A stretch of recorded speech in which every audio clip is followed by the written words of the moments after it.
ये मामला 2019 से परिवादी रणछोड़ा राम द्वारा सेक्शन 13 का तलाक का मामला चल रहा था। रणछोड़ा राम बनाम पुष्पा देवी।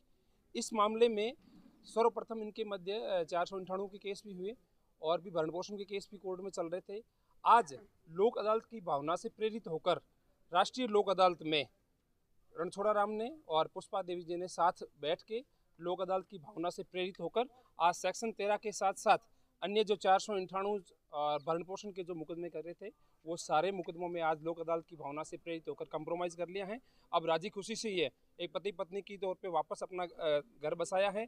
तो आज हमारे पूरे कोर्ट परिसर में, न्यायालय परिसर में और उसके साथ साथ अधिवक्ताओं में, इनके परिवारजनों में और जो हमारी लोक अदालत की कमेटी है उस पूरी कमेटी को खुशी है। एक परिवार को हमने अच्छे से जोड़ के और वापस इनके घर पे राजी खुशी भेजा है। इससे परिवार में भी अच्छी खुशी का माहौल है और हम लोक अदालत की भावनाओं पे टाइम टू टाइम हमेशा इस प्रकार की समझाइशें करके कई तरह के मुकदमे ख़त्म करवा रहे हैं और हमारी भी भावनाएं इनके साथ जुड़ी हैं और ये खुश रहें। देखो क्या होता है कि कई बार छोटी छोटी बातों पे मन मुटाव हो जाता है।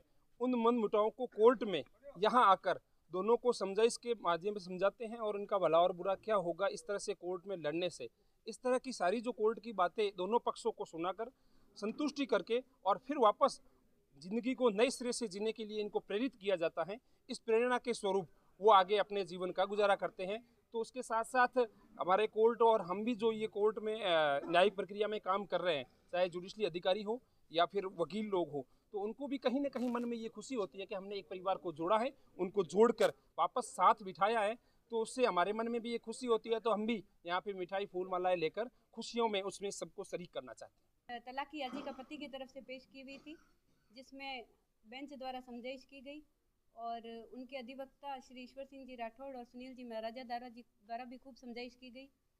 वकील साहब पुरुषोत्तम जी द्वारा भी समझाइश की गई और इस समझाइश के कारण ये पति पत्नी अपना विवाद भूल के, जो कि करीब 5 साल से चल रहा था, साथ में घर जा रहे हैं और अब राजीनामे से पूरी ज़िंदगी साथ बिताने को तैयार हुए हैं और हमारा मुकदमा ख़त्म हो गया राजीनामे से। लड़ने में कोई सार नहीं है और विवाद भूलना है तो पीछे की गलतियाँ या जो भी है वो विवाद भूल कर आगे बढ़ो आप। और आप देख रहे हो खुशी तो कितनी हम सबको हो रही है। जो भी यहाँ पे हाजिर है शायद आप लोग भी इतने खुश हैं, तो इसलिए जो राजीनामे से जाते हैं पक्षकार विवाद भूल के, तो सभी को बहुत खुशी होती है। तो ये आप पक्षकारों को भी देखिए, दोनों हंसते हुए जा रहे हैं, एक दूसरे को माला पहनाई है इन्होंने, तब इनके मध्य कोई विवाद नहीं है, तो इसमें सभी की जीत है।